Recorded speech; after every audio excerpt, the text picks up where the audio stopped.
তো ভাই রামলীলা শুরু হয়ে গেছে। রামলীলা বুঝছেন? রামের প্রেম কাহিনী পড়ছেন আপনারা? না না, আমিও পড়িনি, শুনছি এবার একজনের কাছ থেকে, বুঝছেন?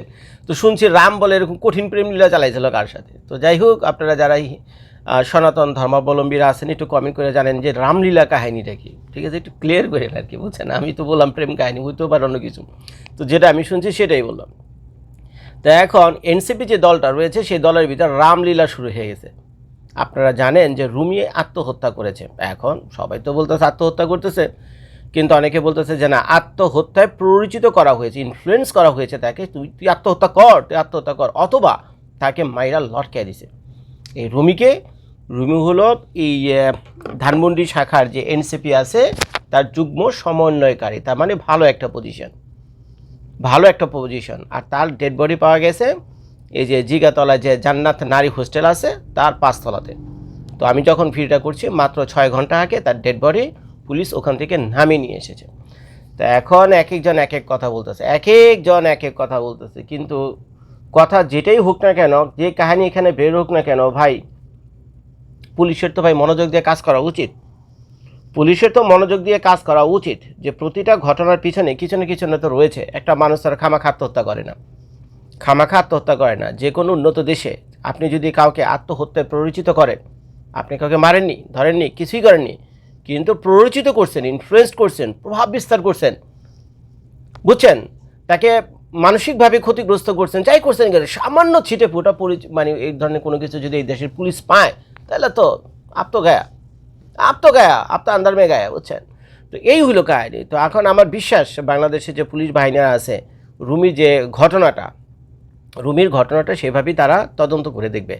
এখন এই রুমির ঘটনা পড়তে গিয়ে বিভিন্ন পত্রপত্রিকায় নিজে যেটা আমি দেখলাম, চলে আসলে হান্নান মাসুদের কথা শুনছেন? জানেন হান্নান মাসুদকে?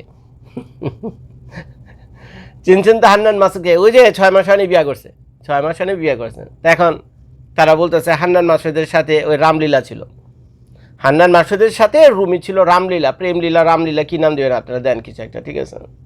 তা এখন হান্নান মাসুদ তো পোল্টি মারছে, মানে যেটাকে আমরা বাংলা ভাষায় বলি ছ্যাঁকা মারা, নাকি ছ্যাঁকা দেওয়া। তো ছেমরি দিয়েছে ছ্যাঁকা, ওই ছেমরি ছ্যাঁক খায়া আত্মহত্যা করছে। এটা আমি বলতেছি না, অনেকেই বলতেছে। কারণ হান্নান মাসুদ 6 মাস আগে বিয়ে করছে এবং 6 মাস ধইরা এই মেয়ে সেই যন্ত্রণা সহ্য করতে না পেরা, কারণ তার প্রেমিক নতুন বিয়া করা বউর সাথে এই শীতের সময় কি করে তো বুঝতেই পারতেছেন। তারপর আবার এই শীতের দিনকাল যেতেছে, বউর সাথে সমানে কঠিন সময় পাস করতেছে হান্নান মাসুদ ভাইয়া। আর ওদিকে এই মেয়া প্রেমে ছ্যাঁকা খেয়া চোখের সামনে এগুলো কেমনে দেখে সেটা আমারও কথা। তো যার ফলে সেই মেয়ে কী হয়েছে, নিজের বেঁচে থাকা কি অর্থহীন মনে করছে। তো যার ফলে মরে যাওয়াটাই হয়তোবা সে সঠিক সিদ্ধান্ত মনে করেছে। আমি আবারও বলতেছি, এখন সে আত্মহত্যা করে মারা গেছে নাকি তাকে মাইরা লটকে দিছে, বুঝছেন? আর কী কাহিনী হয়েছে এগুলো পুলিশ ইনভেস্টিগেশনের মাধ্যমেই বেরো হবে। তো আমরা জাস্ট অনুমান করতে পারি পত্রপত্রিকার নিউজগুলো যেভাবে লিখেছে। তো এখন হান্নান মাসুদ ভাই, আপনি ছিলেন ঢাকা বিশ্ববিদ্যালয়ের ছাত্র, ভালো কথা। তারপরে হঠাৎ করে সরকার পরিবর্তন হওয়ার পর আপনি তো বিরাট বড় নেতা হয়ে গেলেন। তো আপনাকে কে না চিনে এক নামে। তো এখন নেতা হয়েছেন, ভালো কথা। এখন পাশাপাশি আপনি আবার রামলীলা, প্রেমলীলা এগুলো চালু করে দিয়েছেন। ভাই বাংলাদেশের একটা জিনিস বলতে হইব ভাই, এই জিনিসটা আসলে সত্যি প্রশংসা করার মতো। বাংলাদেশের মানুষ খাইতে ভাত পাওক আর না পাওক, পরনের লুঙ্গি বা প্যান্ট বা জাইঙ্গা থাকুক আর না থাকুক, প্রেম আছে আপনাদের ভিতরে, আর কেমন প্রেম না, বাংলাদেশের প্রেম হলো কঠিন প্রেম। আর নাহলে মাইয়ারা জান দেয় খেলে। তো যাই হোক, এই হান্নান মাসুদ ভাইয়া কী হয়েছে, সেই প্রেম লীলায় ইনভলভ হয়ে গেছে। এই মায়েরার লগে বলে বহুদিন ছিল। তো 14 মাস ধরে তো তারা ক্ষমতায় আছে, মানে ক্ষমতায় কি এনসিপি তো 14 মাস ধরে একেবারে পুরো ফর্মে আছে।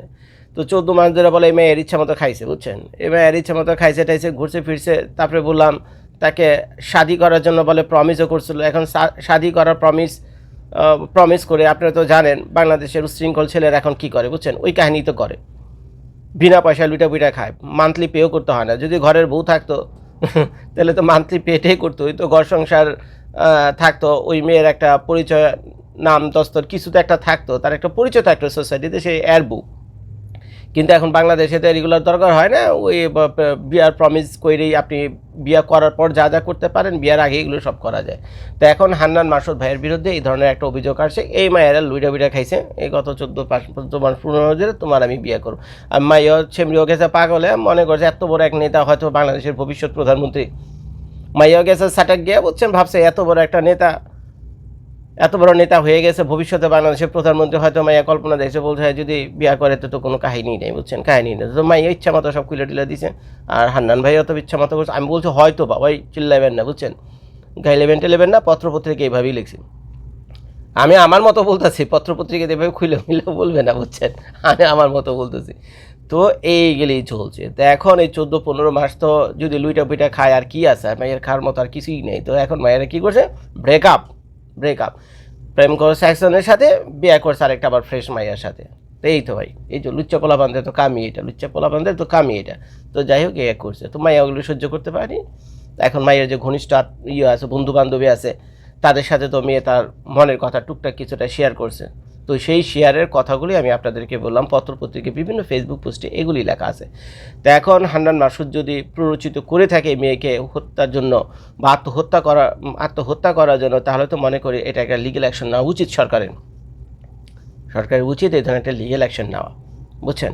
এটা তো আমার মনে হয়। আপনারা কি বলেন? আর বাংলাদেশের মাইয়াদেরও বলি, শালা তোমরা পোলাপান পাও না প্রেম করার জন্য। এত বছর আমি বাংলাদেশে ছিলাম, মাশাআল্লাহ চেহারা স্রোত এখনও খারাপ না, 40-এর উপরে বয়স হয়ে গেছে, চেহারা স্রোত এখনও খারাপ না। আমগলে গেলে কেউ জান দেয় না, সিরিয়াস ভাই, আমগলে কেউ জান দেয় না। আমি ক্লাস 7-8 থাকতে প্রেম করি, বুঝছেন, আমি ক্লাস 7-8 থাকতে প্রেম করি। মানে কেন মাইয়ার আমার পছন্দ করতো তা আমি জানি না। সেই 7-8 থাকতে যেগুলোর আমি প্রেম করছি এগুলো তো বিভিন্ন জায়গায় বিয়েও হয়ে গেছে। তারা তো জামাইয়ের কাছে গিয়ে কইব না যে ভাইয়া তো না, জর্জের সাথে আমার প্রেম ছিল, এখন তাদেরও বয়স হয়তো 40 হয়ে গেছে। তারা তো জামাইদেরকে বলবেন না। তো আমার প্রাক্তন প্রেমিকরা যদি এই ভিডিওটা দেখে তাহলে হয়তো বা বুঝতে পারবে বা চেহারা দেখে চিনতে পারবে। একেবারে দিয়ে একটা কমেন্টও করে না ভয়ে, যে কোন সময় আবার জামাই যাই না যায় জজ ভাইয়ের সাথে প্রেম করছে। তো এইলো অবস্থা। তো যাই হোক ভাই, আমার জীবনটা সার্থক মনে করতাম। কাউরে আত্মহত্যা করার দরকার নেই, কোনো মেয়ের আত্মহত্যার চেষ্টা করছে, মানে প্রেমে পাগলে, আমার প্রেমে পাগলে, তাহলে ভাই জীবনটাকে সার্থক মনে করতাম, কিন্তু আজও পর্যন্ত দেখলাম না কোনো মাইয়া, এত প্রেম আমি করছি, কোনো মাইয়া আমার জন্য আত্মহত্যা করার জন্য, বুঝছেন, কোনো মাইয়া আমার জন্য আত্মহত্যা করার জন্য, আত্মহত্যা তো দূরে থাক, শালা ওদের যে অবস্থা বাংলাদেশে থাকতে আমি দেখছি পারে তো আমার বাইরে, বুঝছেন, মাইয়ারা উল্টে আমার খুঁজে পিটানোর জন্য, বুঝছেন, কী করছি কে জানে, ঝামেলা তো আসি, কাহিনি তো আসি, 2-4 প্রেম করলে তেমন হইবই। তো আমার প্রাক্তন প্রেমিক যারা এই ভিডিওটা দেখতেছে তারা হয়তো এই ভিডিওটাকে সেভ করে রাখবো আমার লাস্টের কথাগুলো। তো যাই হোক ভাই, এই হলো পুরা কাহিনী। তো রুমির যে ঘটনাটা ঘটছে, তো আমরা চাই যে আসলে সঠিক একটা তদন্ত হোক, ইনভেস্টিগেশন। হান্নান মাসুদ কেন যেই সাথে ইনভলভ থাক না কেন, যেটাই থাক না কেন, এখন যার যত পয়সা ক্ষমতা যাই থাক না কেন, আমি বুঝতে পারছি হান্নান মাসুদ ভাইয়ের ক্ষমতা পয়সা সবই আছে, ইনভেস্টিগেশন করা কঠিন হবে, কিন্তু আইন তো সবার জন্য সমান। এই মেয়েটা মাত্র 32 বছর বয়সে দুনিয়া ছেড়ে চলে যাবে, আত্মহত্যার মতো সিদ্ধান্ত সে কেন নিল, ঘটনা তো পিছনে কিছু না কিছু আছে।